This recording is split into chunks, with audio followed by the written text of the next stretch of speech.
ಆತ್ಮೀಯ H16 news ಅರ್ಥಾತ್ ಹೇ ಸಿದ್ದರಾಮಯ್ಯ ಸ್ವಾಗತ. ನಾನು ನಿಮ್ಮವ MI ಅಥವಾ ಮಲ್ಲಪ್ಪ ಜೂತ್ ಅವರು. ವಿಶೇಷವಾಗಿ ಇವತ್ತು ನಾನು ನಿಮ್ಮದು ಚರ್ಚೆ ಮಾಡಬೇಕಾಗಿದ್ದು ರಾಮಾಯಣ ಮತ್ತು ಮಹಾಭಾರತ ಜೊತೆಗೆ ಭಗವದ್ಗೀತೆ.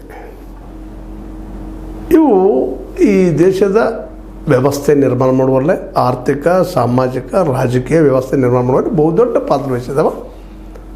ಇವುಗಳಿಗೆ ತಮ್ಮದೇ ಆದ ಮೆರಿಟ್ಸ್ ಆ್ಯಂಡ್ ಡಿಮೆರಿಟ್ಸ್ ಎರಡೂ ಇದ್ದಾವೆ. ಮಹಾಭಾರತ ಇವತ್ತಿಗೂ ರೆಲೆವೆಂಟ್, ರಾಮಾಯಣ ರೆಲೆವೆಂಟ್, ಅದರ ಎರಡು ಮಾತಿಲ್ಲ. ಅವ್ರು ನಾವು ಓದಲೇಬೇಕು, ಕೇಳಲೇಬೇಕು. ಭಾರತೀಯರಂತ ಹೇಳ್ಕೊಳ್ಳೋದು ಹೆಮ್ಮೆಯಿಂದ ಅವೆರಡು ಮಹಾನ್ ಗ್ರಂಥಗಳು ಜಗದಲ್ಲಿ. ಭಗವದ್ಗೀತೆ ಅದರಲ್ಲಿ ಬರುವಂಥದ್ದು, ಅದು ಮಹಾಭಾರತದಲ್ಲಿ ಬರುತ್ತಿರುವಂಥದ್ದು, ಯುದ್ಧದ ಕಾಂಡದಲ್ಲಿ ಬರುತ್ತಿರುವಂಥದ್ದು. ಅರ್ಜುನ ಮತ್ತು ಕೃಷ್ಣ ಅವರಿಬ್ಬರ ಮಧ್ಯೆ ನಡೆದಂಥ ಒಂದು ಸಂಭಾಷಣೆ ಇವತ್ತಿಗೂ ಸಹಿತ ನಮ್ಮ ಇವತ್ತಿನ ಭಾರತೀಯರಲ್ಲೇ ಅದ್ರ ಬಗ್ಗೆ ದೊಡ್ಡ ಗೌರವ. ಅದೇ ಕಾಲಕ್ಕೆ ಇದೊಂದು ಪವಿತ್ರ ಗ್ರಂಥ ಅನ್ನುವಂಥದ್ದು. ಇದ್ರ ಬಗ್ಗೆ ಪರ ವಿರೋಧಗಳಿಂದ ಇದ್ದೇ ಇರ್ತವೆ, ಆ ಮಾತು ಬೇರೆ. ಆದರೆ ಪರ ಇದ್ದಂಥವ್ರು ಇದನ್ನು ಭಕ್ತಿಯಿಂದ ತಲೆ ಮೇಲೆ ಇಟ್ಟುಕೊಂಡು ಇದು ಅಂತಿಮ ಸತ್ಯ ಅಂತ ಹೇಳ್ತಾರೆ. ಆದರೆ ಇದ್ರ ವಿರೋಧ ಮಾಡೋರು ಇದು ನಮ್ಮ ಇವತ್ತಿನ ಉಳಿಗಮಾನ್ಯ ಪದ್ಧತಿಗೆ, ಅಸ್ಪೃಶ್ಯತೆಗೆ, ಇಲ್ಲಿ ವರ್ಣ ಪದ್ಧತಿಗೆ ಕಾರಣ ಅನ್ನುವಂಥ ಮಾತನ್ನು ಮಾತಾಡ್ತಾರೆ. ಇವೆರಡೂ ನಿಜಾನರಿ ಇಲ್ಲಂತಲ್ಲ. ಹೌದು, ಕರ್ಮ ಮಾಡಿರಿ, ಪ್ರತಿಫಲ ತಗೊಳ್ರಿ, ಒಳ್ಳೆಯ ವಿಷಯ, ನಿಜವಾಗಿ ಒಪ್ಪುವಂಥ ವಿಷಯ. ನಮ್ಮ ಕರ್ಮಕ್ಕೆ ಪ್ರತಿಫಲ ಬೇಕಲ್ರಿ, ಇದು ಸಹಜ ಒಂದು ಪ್ರಶ್ನೆ. ಆದರೆ ಇವತ್ತು ಕರ್ಮ ಮಾಡಿರಿ, ಮುಂದೆ ಯಾವಾದರೂ ಪ್ರತಿಫಲ ತಗೊಳ್ರಿ ಅನ್ನೋಂಥ ಸಿದ್ಧಾಂತ ಯಾವುದು? ಇದನ್ನು ಪ್ರಶ್ನೆ ಅದ್ರ ವಿರೋಧಿಸೋದು ಮಾಡ್ತಾರೆ. ಆ ದಿಶೆಯಲ್ಲೇ ಇವುಗಳನ್ನು ವಿಚಾರ ಮಾಡಬೇಕಾಗಿದೆ ಇವತ್ತು. ಆ ದಿಶೆಯಲ್ಲೇ ನಮ್ಮ H.D. ಕುಮಾರಸ್ವಾಮಿಗಳು ನಿಮಗೆ ಗೊತ್ತದ, ಈ ದೇಶ ಅನ್ನೋಗಿದ್ರು ಈ ನಾಡ, ಅದರಲ್ಲೂ ನಮ್ಮ ಕರ್ನಾಟಕ, ಅದರಲ್ಲೂ ಮೈಸೂರು ಭಾಗದಲ್ಲಿ ಒಬ್ಬ ಪ್ರಸಿದ್ಧ ಒಳ್ಳೆಯ ನಾಯಕ, ದೇವೇಗೌಡರ ಪುತ್ರ ಅನ್ನೋ ಕಾರಣಕ್ಕೆ ನಾಯಕರಾದವರು. ಇದು ಸುಳ್ಳು. ಏಕೆಂದರೆ ದೇವೇಗೌಡರು ಬರದೇ ಹೋಗಿದ್ರೆ ಕುಮಾರಸ್ವಾಮಿಗಳು ಲೀಡರ್ ಆಗ್ತಿದ್ರು ಇಲ್ಲೋ ಗೊತ್ತಿಲ್ಲ.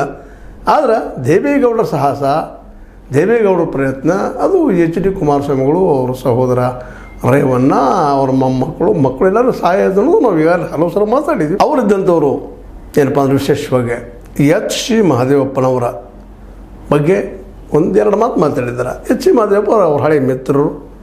ಮೊದಲಿಗೆ ಅವರು JDSನಲ್ಲಿದ್ದಂಥವರು, ಸಿದ್ದರಾಮಯ್ಯ ಜೊತೆ ಹೊರಗೆ ಬಂದಂಥವರು, ಸಿದ್ದರಾಮಯ್ಯರಿಗೆ ಇವತ್ತು ಬಲಗೈ ಬಂಟರಾದಂಥವರು. ಇನ್ನೂ ಏನೇನು ಹೇಳಿದ್ರು ಕಡಿಮೆ, ಆ ಮಾತು ಬೇರೆ. ಮತ್ತು ಅದೇ ಕಾಲಕ್ಕೆ ಒಬ್ಬ ದಲಿತ ಸಮುದಾಯದಿಂದ ಬಂದಿದ್ದಕ್ಕಾಗಿ ಸಹಜವಾಗಿ ತಮ್ಮ ಜನರಿಗೆ ಆದಂಥ ಅನ್ಯಾಯಗಳ ಬಗ್ಗೆ ತುಳಿತ, ಮಿಡಿತ, ನೋವಿನಲ್ಲಿ ಉಳ್ಳಂಥವ್ರು. ಅವರಿಂದ ಅವರು ಭಗವದ್ಗೀತೆ ಬಗ್ಗೆ ಒಂದಿಷ್ಟು ನಮ್ಗೆ ಅನಿಸಿದ ಮಾತು ಹೇಳಿದ್ದಕ್ಕೆ ನಮ್ಮ H.D. ಕುಮಾರಸ್ವಾಮಿಗಳಿದ್ದಂಥವರು ಒಂದಿಷ್ಟು ಸಲಹೆ ಕೊಡ್ತಾ ಇದ್ದಾರೆ ಅವ್ರಿಗೆ. H.C. ಮಹದೇವಪ್ಪನವರೇ, ನಿಮ್ಮನ್ನು ಅಜ್ಞಾನಿ ಎನ್ನುವುದು ನನಗೆ ಇಷ್ಟ ಇಲ್ಲ. ಹೌದು, ಇಷ್ಟ ಇಲ್ಲ ರೀ. ಅವ್ರು ಅಜ್ಞಾನಿ ಎಲ್ಲ, ಅಭ್ಯಾಸ ಮಾಡಿದವರು. ಭಗವದ್ಗೀತೆ ಅಭ್ಯಾಸ ಮಾಡಿದಾರೆ, ಮಹಾಭಾರತ ಅಭ್ಯಾಸ ಮಾಡಿದಾರೆ, ರಾಮಾಯಣ ಅಭ್ಯಾಸ ಮಾಡಿದಾರೆ.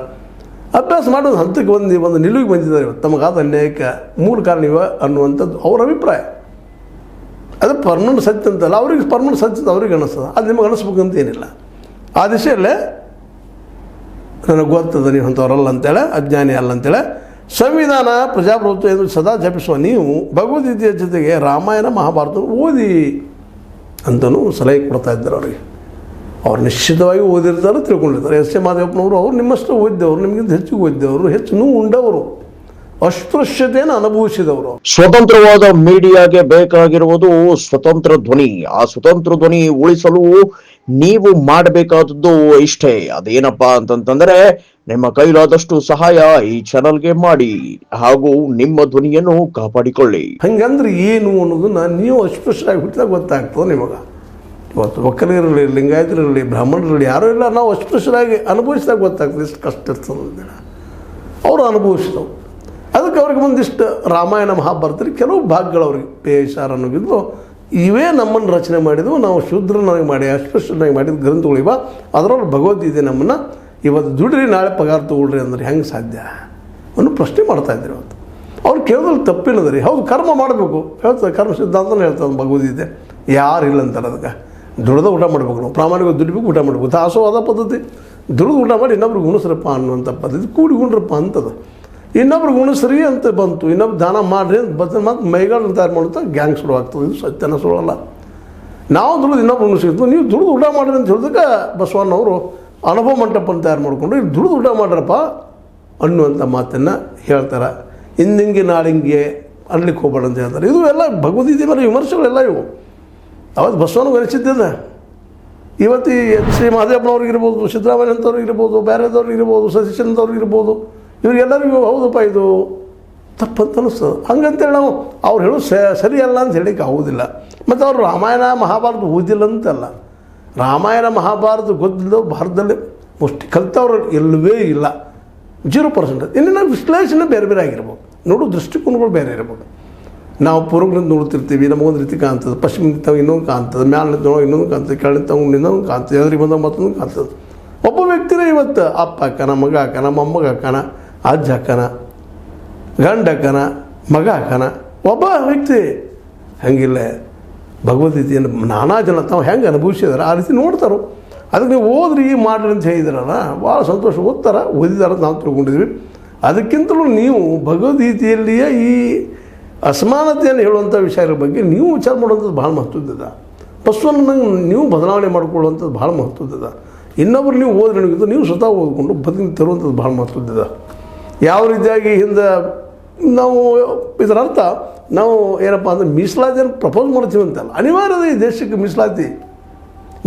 ಇವತ್ತು ಎಲ್ಲರಿಗೂ ಉದ್ಯೋಗ ಕೊಡ್ರಿ, ಇವತ್ತು ಬೇಕಾಗಿಲ್ಲದು. ಎಲ್ಲರಿಗೂ ಫ್ರೀ ಎಜುಕೇಷನ್ ಕೊಡ್ರಿ, ಯಾರಿಗೂ ಬೇಕಾಗಿಲ್ಲದು. ಇದನ್ನು ಹೇಗೆ ಮಾಡ್ತಾ ಇಲ್ಲ? ಮೀಸಲಾತಿ ಕೊಡ್ತಾರೆ ಅಂದ ತಕ್ಷಣ ವಿರೋಧ ಮಾಡ್ತೀರಿ. ಅಡ್ಡಿಲ್ಲ ಮಾಡಿರಿ. ಹೌದು, ಕೆಲವ್ರಿಗೆ ಅನ್ಯಾಯ ಆಗ್ತದೆ ಪಾಪ. ಇವತ್ತು ಅನೇಕ ಬಡವರು ಇದ್ದಾರೆ ಮೇಲ್ಜಾತಿಗಳಲ್ಲಿ, ಆಗ್ತದಿಲ್ಲ ಅಂತ ಅನ್ನೋದಿಲ್ಲ. ಅದಕ್ಕೆ ಮತ್ತೆ ರಿಸರ್ವೇಷನ್ ಮಾಡಿದ್ದಾರೆ ಮೋದಿಯವರು. ಆ ಮತ್ತು ಬೇರೆ ಅವ್ರಿಗೂ ಒಂದು 10% ಕೊಟ್ಟರೆ ಇಟ್ಟಿದ್ದಾರೆ.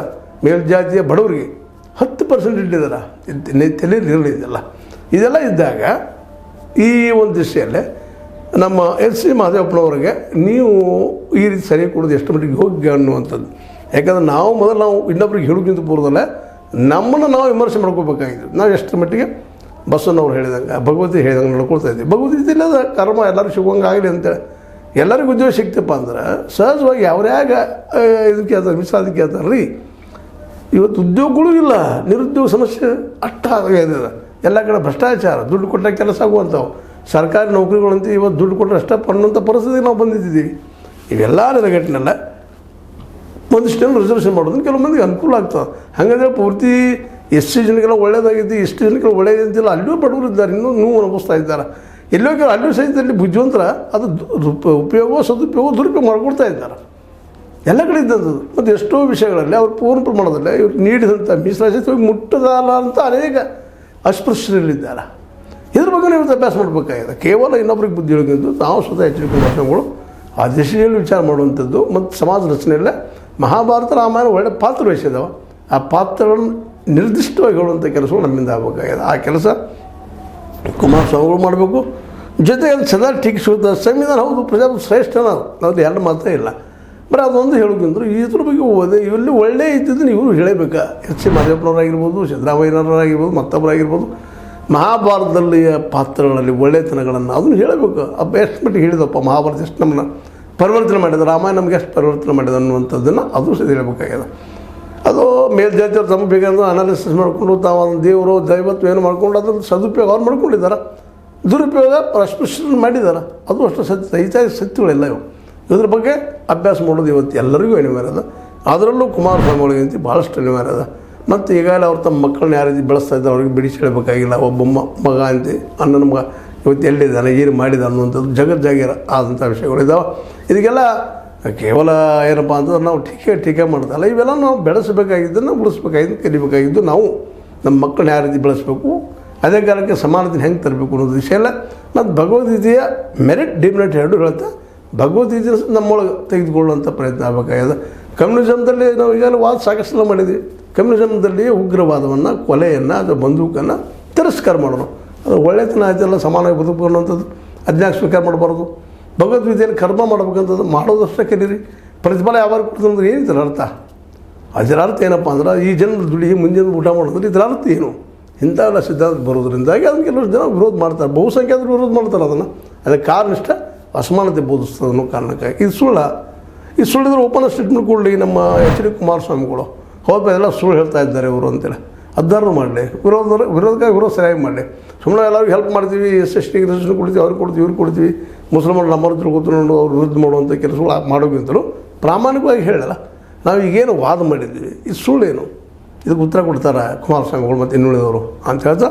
ಏನೂ ಇರಲಿ, ಶ್ರೀ ಮಹದೇವಪ್ಪನವರು ಸಹಿತ ರಾಮಾಯಣ ಮಹಾಭಾರತ ಓದೋ ಜೊತೆ ಇಲ್ಲಿ ಒಳ್ಳೆತನಗಳನ್ನು ಜನಕ್ಕೆ ಹೇಳಿ ಜೊತೆಗೆ ಸಂವಿಧಾನ ಮತ್ತು ಪ್ರಜಾಪ್ರಭುತ್ವ ಶ್ರೇಷ್ಠ ಕೊಡುಗೆಗಳು ಅದ್ರ ಬಗ್ಗೆ ಚರ್ಚೆ ದಿನದಿಂದ ಅದನ್ನ ಹೇಳೋದ್ರಲ್ಲಿ ಏನಿಲ್ಲ, ಅದು ಜನಕ್ಕೆ ಮುಟ್ಟಬೇಕು. ಅದು ಇವತ್ತು ಹೆಂಗೆ ರಾಮಾಯಣ ಮಹಾಭಾರತ ಜನಸಾಮಾನ್ಯಕ್ಕೆ ಮುಟ್ಟಿದನೋ ಹಂಗೆ ಸಂವಿಧಾನದಲ್ಲಿ ಏನೇನದ ಎಂತದ ಎತ್ತದ ಅಲ್ಲಿ ಹಕ್ಕಿನ ಕರ್ತವ್ಯನ ಎಲ್ಲರೂ ಜನ ತಿಳಿಬೇಕಾಗಿದೆ. ಅಂದಾಗ ಹಂಗೆ ತಿಳಿಬೇಕಾದ್ರೆ ಶಿಕ್ಷಣ ಬರಬೇಕು ಎಲ್ಲರಿಗೂ.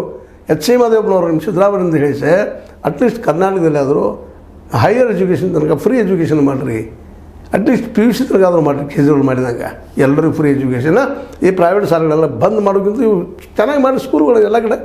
ಸೊ ಕೆಲವೊಂದು ಪಬ್ಲಿಕ್ ಸ್ಕೂಲು ಆ ಸ್ಕೂಲ್ ಈ ಸ್ಕೂಲ್ ಹೇಳಿ ಕೆಲವು ಹುಡುಗರು ಎಷ್ಟು ಲಾಭ ಮಾಡೋಕ್ಕಿಂತಲೂ ಎಲ್ಲ ಮಕ್ಕಳು ಕಲಿಯುವಂಥದ್ದು ಎಲ್ಲರಿಗೂ ಫ್ರೀ ಆಗುವಂಥದ್ದು. ಅಟ್ಲೀಸ್ಟ್ 10+ ಫ್ರೀ ಮಾಡ್ಲಿಕ್ಕೆ ಸಾಧ್ಯನಾ? ಅದು ಮಾಡಿ ತಾನಾಗ್ತದೆ. ಸಂವಿಧಾನ ಓದಾಗ ಅವ್ರಿಗೆ ಮನಸ್ಸಾಗ್ತದೆ. ಅವ್ರಿಗೇನು ಗೊತ್ತಿಲ್ಲ ಸಂವಿಧಾನಕ್ಕೆ ಗೊತ್ತಾಗ್ತದೆ ರೀ. ಸಂವಿಧಾನ ಕಬ್ಬಿನ ಕಡಲೆ ಓದೋರಿಗೆ ಹೊಸದಾಗಿ ಓದೋರಿಗೆ ಅಲ್ವಾ ನೀವು ಹೇಳ್ಬೇಕಂತ ಹೇಳ್ದ. ಎಚ್ ಸಿ ಮಾದೇವಪ್ಪನವರು ಒಂದು ರೀತಿಯಿಂದ ತಪ್ಪು ಮಾಡ್ತಾಯಿದ್ದಾರೆ. ಮತ್ತು ಕುಮಾರಸ್ವಾಮಿಗಳಂತೆ ಅವ್ರಿಗೆ ಬಿಟ್ಟಂಥ ವಿಷಯ. ಅವರು ಬುದ್ಧಿವಂತರ ಆದರೂ ತಮಗೆ ಎಷ್ಟು ಬೇಕು ಅಷ್ಟು ಹೇಳ್ತಾ ಇರ್ತಾರೆ. ಈ ಮೊದಲು ಅವರು ಈ ಸಂವಿಧಾನವನ್ನು ಪ್ರೀತಿಸೋರನ್ನ ಇಲ್ಲಂತಲ್ಲ. ಅವ್ರ ತಂದೆಯವರು ಹಾಗೆ ಸೆಕ್ಯುಲರ್ ಇದ್ದರು. ಅವ್ರದ್ದು ಇವತ್ತು ಅವ್ರ ಪಕ್ಷದ ಹೆಸರು JDS ಜನತಾದಳ ಸೆಕ್ಯುಲರ್, ಆದರೆ ಇವರು ಸ್ವತಃ ಸೆಕ್ಯುಲರ್ ಇಲ್ಲ ಅನ್ನೋ ಮಾತನ್ನು ನಾವು ಒಪ್ಕೊಳ್ತಾ ಇದು ಇವತ್ತಿನ ಒಂದು ವಿಶಿಷ್ಟವಾದ ಚರ್ಚೆ. ನಿಮಗೆ ಲೈಕ್ ಆಗಿರ್ಬೋದು, ಲೈಕ್ ಮಾಡಿ, ಶೇರ್ ಮಾಡಿ, ಕಾಮೆಂಟ್ ಮಾಡಿ, ಜೊತೆಗೆ ಸಬ್ಸ್ಕ್ರೈಬ್ ನಿಲ್ಲಿಸ್ಕೊಂಡು H16 ನ್ಯೂಸ್ ಅರ್ಧ ವಂದನೆಗಳು.